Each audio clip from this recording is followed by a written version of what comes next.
USCHO.com.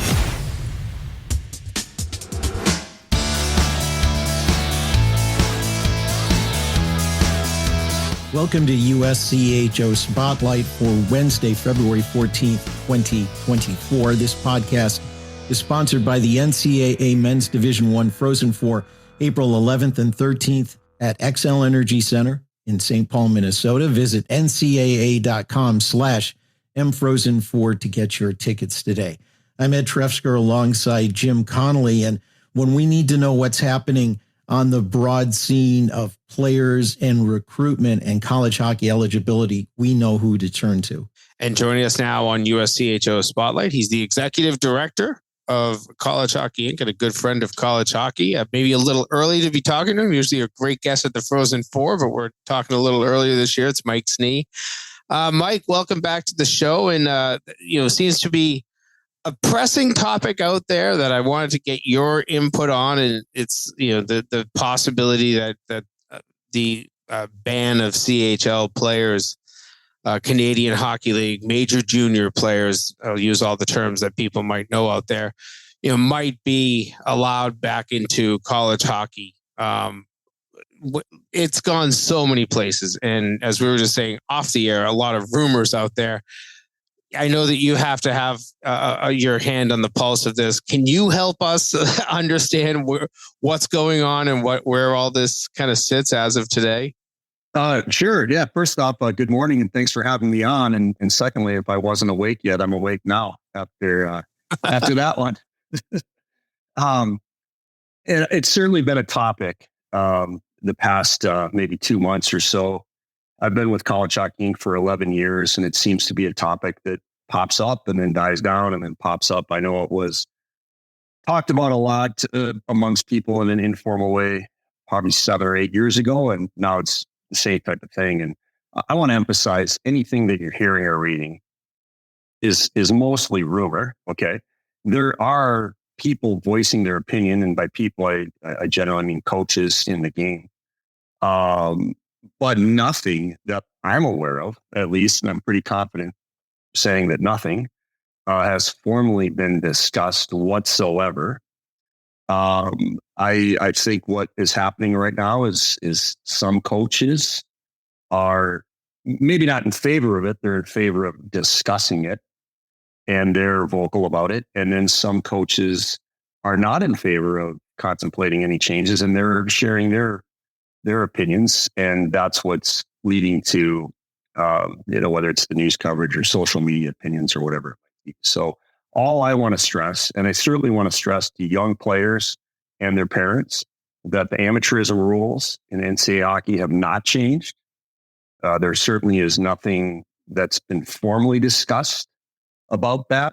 Now, I never say never, I guess, just because you never say never, but I think the amount of discussion around this is out of hand relative to where things are at and what has formally been discussed. And again, I want to emphasize nothing has formally been discussed in terms of that. So our emphasis is to talk to young players and their parents. That's why we were founded 12 years ago or 14 years ago to serve as a resource for people that are interested in college hockey and want to know what they need to do, whether from an academic standpoint, amateurism standpoint, whatever it might be.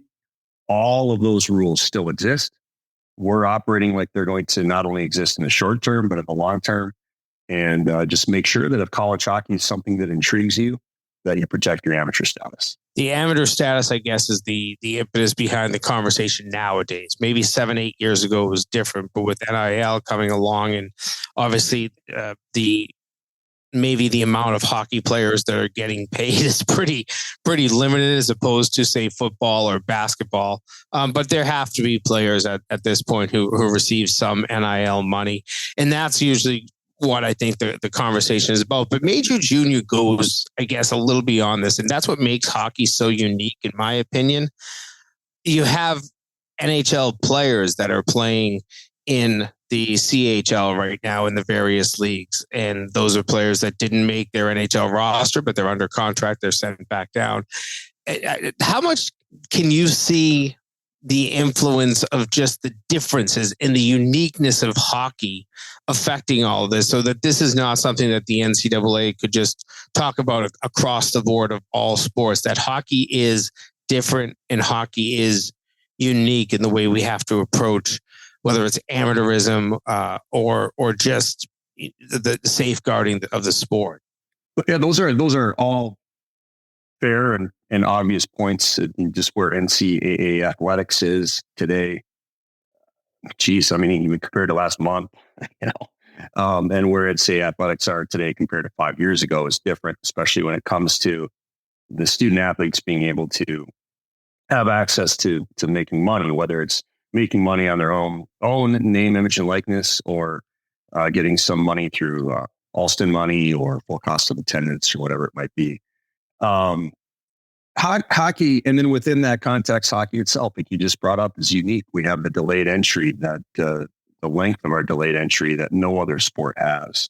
We do have this relationship and lack of relationship with this thing called junior hockey. So the concept of junior hockey is pretty difficult, I think, for someone to wrap their head around that hasn't been involved in hockey. And by someone, I mean someone in the NCAA offices. And then within junior hockey, you have junior hockey that's eligible and junior hockey that's not eligible. And then so that adds another layer of head scratching to it for people that don't pay a lot of attention to hockey. And then throw on top of it that we don't have an opt-in draft with our professional league, the NHL. The NHL has, as you know, an 18-year-old draft. Every player in the world is eligible for it. You don't declare eligibility. So you end up having college hockey teams with, sometimes upwards of 15 or 16 drafted players on their current roster. That is very unique when you compare it to football, basketball, baseball. So, and then as many schools that do offer college hockey, and it's growing, Delaware just added women's college hockey. There are still just 64 men's Division I programs, 45 women's Division I programs. Combined, there's a little more than 150 Division III programs. So in the context of all of the NCAA institutions offering the 30 plus sports that are offered for women's and men's Division I, Division II, and Division III, there aren't a lot of them that are offering either men's or women's hockey. So it is, and then I forgot, but the multi-sport conference nature of how the sport is frequently done at the Division I level. There's only one multi-sport conference, the Big Ten, that offers hockey. And then you have the blend of Division I schools, Division II schools, and Division III schools that all play at the Division I level. So there are so many nuanced aspects to college hockey. And then in this context of this changing NCAA, that I think it's very fair what you said, that's also leading to some of the discussion about CHL player eligibility, as well as other things too. It's not just the only topic. But I do feel that it's a constant education process with people not involved with hockey, and in particular college hockey, about what makes college hockey different and unique, but also special. And I think those aspects, do make our sport special. Just look at the last time we were together down in Tampa. Quinnipiac came out on the men's Frozen Four as the men's national champions, and they beat two pretty big, pretty powerful, pretty nationally branded schools in doing so. And that's common in college hockey and not common in most other sports. So there are aspects to that whole package of uniqueness that I think is what really makes our sport so attractive, and why people that love college hockey love college hockey. Mike, is there an interest in this whole discussion from the National Hockey League? I know one of the issues that they have, which they could deal with separately with CHL, is players under 20 having to go back there. We see that with Buffalo, with Matthew Savoy. Meanwhile, his brother going the college route ends up being able to do the normal pro route. Is there an interest in that? Is that one of the cogs in this whole machine? Relative to what's causing the discussion out there about, the notion of CHL eligibility, no, the NHL, who is a great partner of ours, and in fact, they're why we exist now. They fund us. They fund College Hockey Inc. So clearly, they're wonderful to us. They also work very closely with us on our efforts to grow college hockey. They fund feasibility studies for any Division I school that wants to consider adding men's or women's hockey. They funded a feasibility study for Delaware, which was the first step in the process that led to adding women's hockey. So the NHL, they're a wonderful partner. We're in constant communication with the NHL, and they absolutely do not. They might share their individual opinions, but there is no pressure whatsoever to do one thing or the other. And I think there are aspects, though, that are outside of college hockey's control relative to all of that, such as what you just referenced, the 20-year-old rule, which I believe, I'll paraphrase here, but if a player is drafted from a CHL team and doesn't make his NHL team, then he has to play out his junior hockey eligibility with his CHL team. That rule could be changed at any time, and obviously that's an NHL rule. That's that they can do whatever they want. And then, of course, the NHL and the NHLPA are I won't say constantly negotiating, but I think their agreement is frequently changes. And so, however the dynamic is right now between drafted players from college hockey or bound for college hockey, and how long an NHL team owns their rights relative to the same language around how long a team owns a player's rights when they're drafted from the CHL, that could change at any time.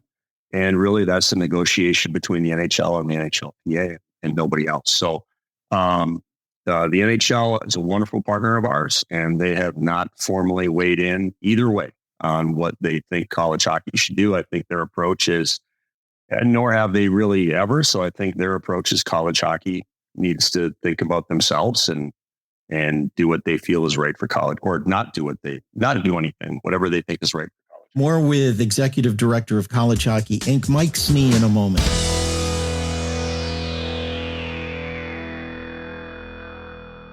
Where are my hockey fans at? Present! Welcome to Fandom 101. It's NCAA Ice Hockey Championship time, when the hottest teams in the country face off under one roof. Be there to see your squad hoist the ultimate trophy overhead. The NCAA Men's Frozen Four, April 11th and 13th in St. Paul, Minnesota. Attendance is encouraged. Passion is mandatory. Buy your seats today at ncaa.com/mfrozen4. Class dismissed.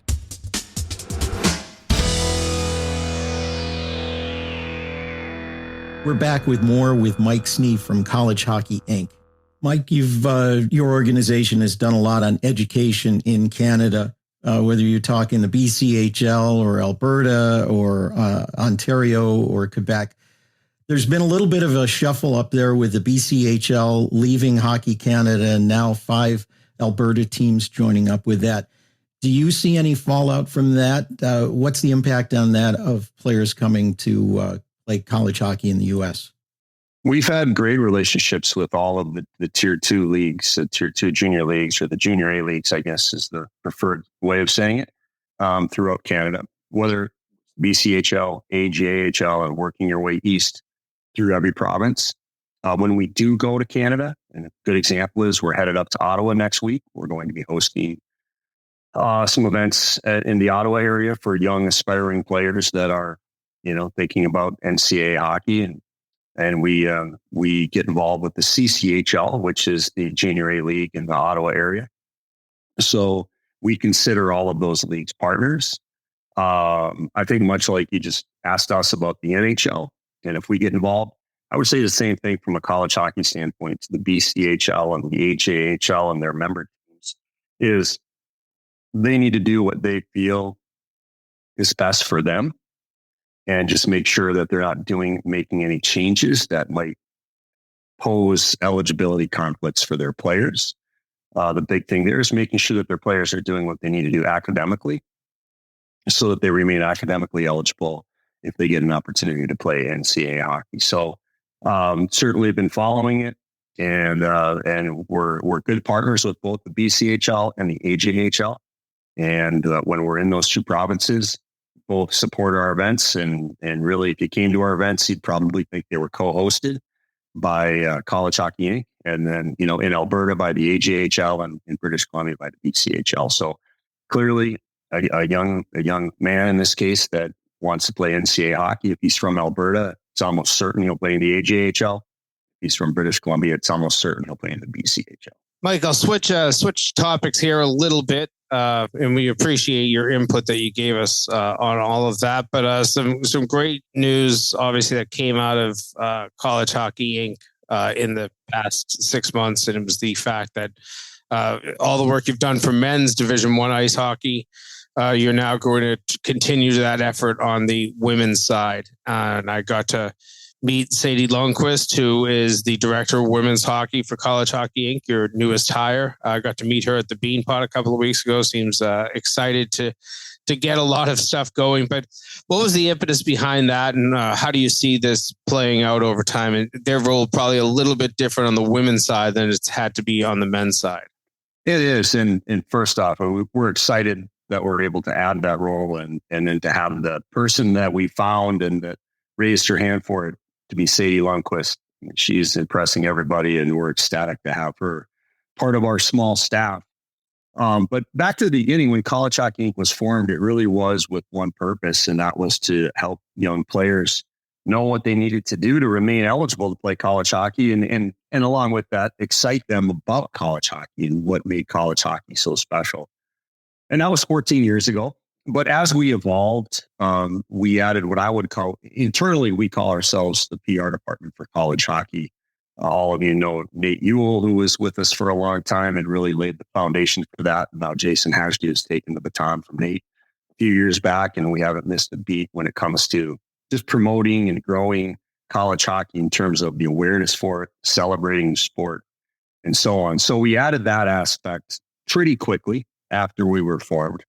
And then we also, a few years after we were formed, decided to take upon ourselves to be the organization that would try to initiate or pursue the growth of college hockey, and had a pretty fun project right away that I think, you look back on it, sometimes you just can't believe it happened, but that was Arizona State.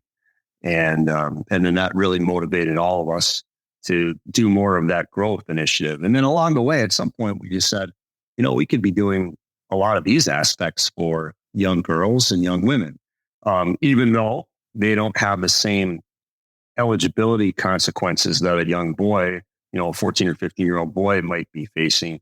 14 or 15-year-old girl, regardless of where she's from, she's eligible for NCAA hockey, even if she doesn't know it, or even if she doesn't even know what NCAA hockey is yet. So the need was different. But we discovered that there was a need and an opportunity to also contribute and help grow women's college hockey. So back to the NHL and their tremendous support. We wouldn't be here if not for their initial grant. We approached them about increasing our partnership, having them increase their financial grant so that we could add a fourth full-time staff member that could be solely focused on women's college hockey. And that was a few years ago. And they said yes. With their full support, and then we were able to hire Sadie. And I have to say the amount of people that responded to our job posting for that role, it's called the Director of Women's College Hockey, was overwhelming, which really reinforced to us that, hey, I think we're onto something. I think there's a lot of really quality people out there that can see the vision and the impact for what this role could mean to women's college hockey. So it was a very tough decision. A number of people highly qualified and clearly enthusiastic for it. But Sadie set herself apart, and now she's 3.5 weeks in, and she's absolutely wonderful at it and already making an impact. And last week when we saw you at the men's Beanpot in Boston, we followed that up with a visit with about 8 coaching staffs in the New England area. Also checked out a game at Sacred Heart, and she's off and running. So we're excited to have her. We're excited that it's on the heels of Delaware announcing that they'd be adding NCAA Division I women's hockey, the first NCAA hockey in the state of Delaware, and hope to build off of that momentum. And can't wait to see what Sadie contributes. You just mentioned Delaware, and obviously that is expansion. I know that you have to stay somewhat tight-lipped about maybe the parties involved, but do you see more expansion either on the men's or the women's side in the coming months or years? And, if so, what kind of timelines might you expect? We do. I'm very optimistic on it. I'm probably more optimistic on growth now than I have been, especially with Sadie on board and putting some extra focus on women's college hockey, perhaps even Division III women's college hockey. But the growth piece, just little moments happen where we get invigorated. I mean, not that we lose our excitement or enthusiasm for it, but something happens and you're like, that's why we're doing this. And this past weekend, if you had a chance to see some of the videos from the sweep at Midco Arena for Augustana, and you think, they just opened that building a couple of weeks ago, and it's spectacular. And I watched that crowd and that student section, and the players go right to that student section when they won in overtime. And that's why we're doing this. And right there's some people there falling in love with hockey in that student section that if Augustana had not added hockey, they might never experience it. They might never become a hockey fan. They might never get their kids involved in hockey. They might not choose to be on the board of a youth hockey association or something. And so you saw that when they opened a couple of weeks ago, and then now this weekend and the special games that they had this past weekend. And that's what keeps us going. And I think also that's what serves other schools when they look at that and say, maybe we should consider that. And that's why Augustana moved forward a few years ago with what they did. And now they've brought it to life. Prior to them, it was Arizona State. Now they've brought it to life with their spectacular building. And then, as I just said a few minutes ago, Sadie and I went to a women's game at Sacred Heart at their new arena. And that have either of you been to that yet? That building? No, not yet. Not yet. Well, I had high expectations based on what everybody was telling me. So I really went there with the thought that there's no way this could exceed my expectations. And it's beautiful. It is just such a stunning building. And so every time that happens, that just grows our sport a little bit more. So we are working with other schools. We had a feasibility study recently come to a conclusion. And then we've got two right now that are in different points of being prepared. So I think there's strong momentum for it. Now, I say all that, I'm also a realist. I mean, sports, hockey is an expensive sport. You're not just restriping an existing field. If you don't have a facility, you're building an expensive facility. Augustana's facility was, I can't recall exactly what it was, but I mean, it was 60 million, give or take 10 million. So, either way you slice it, it's a lot of money. So I understand the very real hurdles to trying to grow a sport like hockey, but it's definitely worth the effort. And I think our efforts have paid off in a few examples, and I'm betting that they'll continue to pay off moving forward. Well, Mike, we really appreciate you not just joining us kind of last minute. Won't lie to anybody. This was set up in less than 24 hours. So we appreciate you not just joining us kind of on a last minute basis, but being so candid about what you know about these key topics that are affecting college hockey. And we will get to catch up with you again, St. Paul. We love heading out there, so we can't wait to see you out there during the Frozen Four. But thanks so much for your time this morning.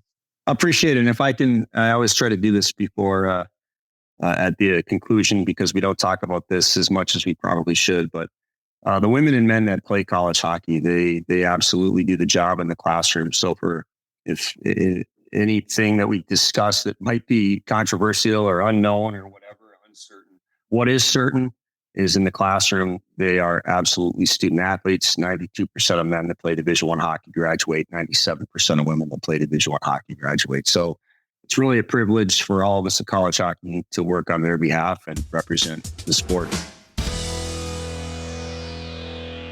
That's College Hockey Inc. Executive Director Mike Snee. Jim, as we listen to Mike's discussion and also talk to other people around this, it seems like this is less a movement to make something happen than to be ready for something to happen. And old baseball fans will remember the name Curt Flood and how he broke things open for free agency in baseball. It sounds like it might take a player or a family to maybe have a lawsuit in the light of name, image, and likeness and eligibility as an amateur to kind of break this whole thing open. I agree with you there. I didn't get into that with Mike. That's not really what his job is in the world of college hockey to think about legislation and litigation. But I do think that you're probably going to get to that point. We've seen in other sports, all it takes is a lawsuit and things start moving.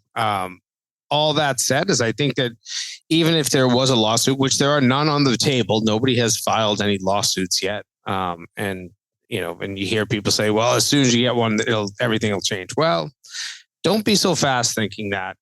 There's so many complications. So I brought up the NHL and how their impact of, being able to place contracted players back into the junior hockey leagues. That is something that you don't see in other sports. That alone would have to be addressed. And it could be changed very quickly by allowing those same players to play in the American Hockey League instead of sending them back to Major Junior.